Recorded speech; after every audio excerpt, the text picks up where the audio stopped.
You got What anything? about porn? What about me? Project 2025, the political initiative legislating Trump's presidency, wants pornography outlawed. Is it any surprise? They've had enough of Stormy Daniels.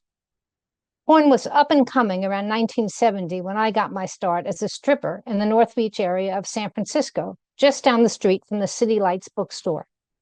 Dancing was a feminist statement for me, a declaration of my liberation from misogynist values.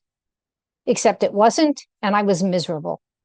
More than that, I kept thinking that one of those men sitting there could be my father. Stepping off the stage, the last thing on my to-do list was to be in a porn film. But my boyfriend had gambled away our rent playing five-card Monte on the street, and porn came to our rescue. Those days, young people like us earned quick money to pay the landlord and to eat. What I did, a loop, was the raunchy side of the business. 10 minutes, one and done. And even then, our performance had to be dubbed. My boyfriend and our flatmate languished.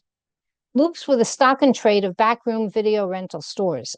The customer simply drew a curtain behind him, put change in a slot, and there I was. I became a card-carrying member of WAP, Women Against Pornography. Pornography didn't merely reflect women's subordination, it embodied the subordination.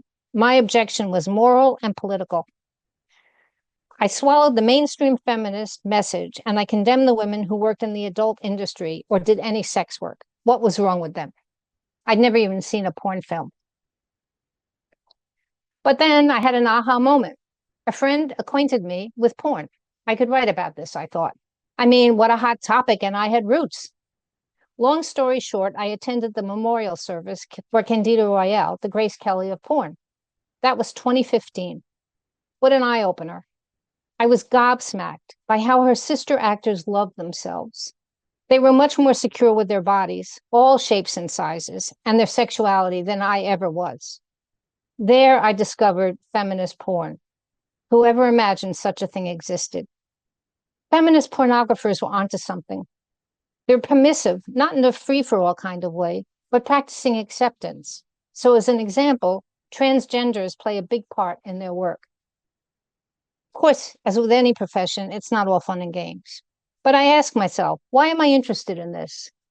Why am I writing about porn and female sexuality and pleasure, and not about trees or monarch butterflies? What's my continued ambivalence? I came of age in the late 1960s when women were given permission to act on their sexuality. I made it my credo I was going to fuck like a man, with whomever, whenever, uncommitted, and feel good about it. That I got off my express freedom, I'm not sure I actually got off in the process. I had more work to do. Accepting myself has become more difficult as my body has morphed over the years. The early porn feminists were all about self-acceptance and pleasure at any age for everyone. Well, it's not over till it's over. A few years ago, on set for the shoot of an educational porn film about how even seniors can get off, I learned in real time it's never too late to be butt naked in front of the camera. And I had the chance to do it right. The actor demonstrating solo sex was AWOL. Woulda, coulda, shoulda.